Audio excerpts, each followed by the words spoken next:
So when you think about diversity, equity, inclusion, and belonging, CHI Memorial, we're going to have a board retreat next week. And that is the topic of diversity and health equity. And so I'm very thrilled and impressed by our leadership here and how we're going to be able to help our patients, our community, and so forth. And so I just wanted to share that we're definitely engaged, and we're having a partnership with Rhodes College where they're coming down and training us here in Chattanooga on health equity. That's great. Thank you, Nicole. Ken?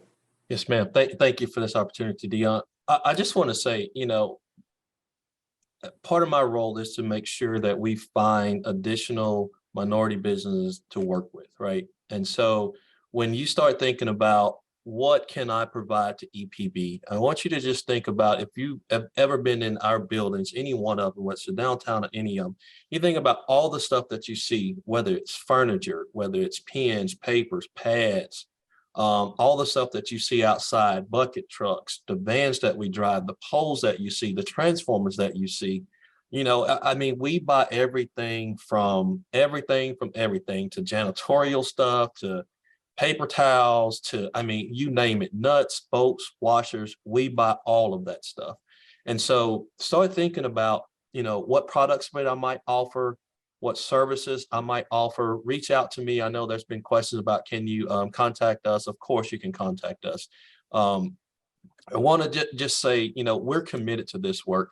Over the time, you heard me talk about Michael Jones, over this time that Michael was in this role, and even now going forward since 2001, we've invested about $90 million in our minority women-owned business.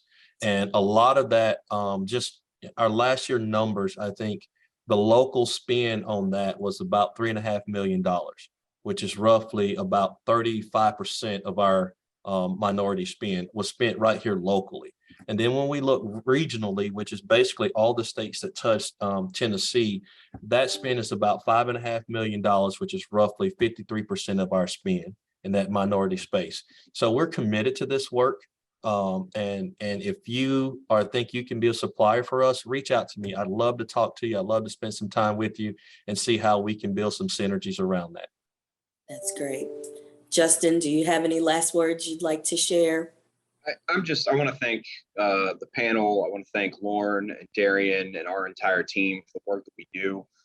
It's really impactful and it's important stuff. And I'm glad to have a small part in what Lauren is trying to lift up, both, federally at the state level and obviously at the local level. It's an honor and a privilege to get to call these guys colleagues and friends, and Nicole and Ken and everybody in Chattanooga that's on this train, I think, are doing fantastic work. And it's just really been a lot of fun to see this kind of stuff come together. So that'd be what I'd in my comments.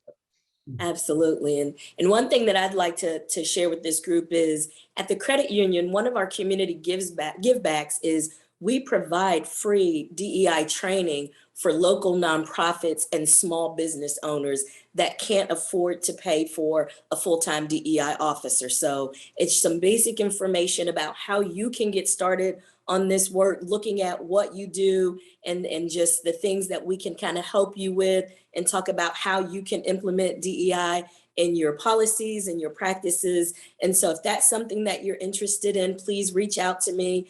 If there's something more specialized, there are a group of DEI officers here in the Chattanooga community that would be willing to work with you. For instance, if you're in healthcare and you want someone specific to healthcare, I can help connect you with the right people. So there's no reason that any business in our community should not be doing DEI work at some level.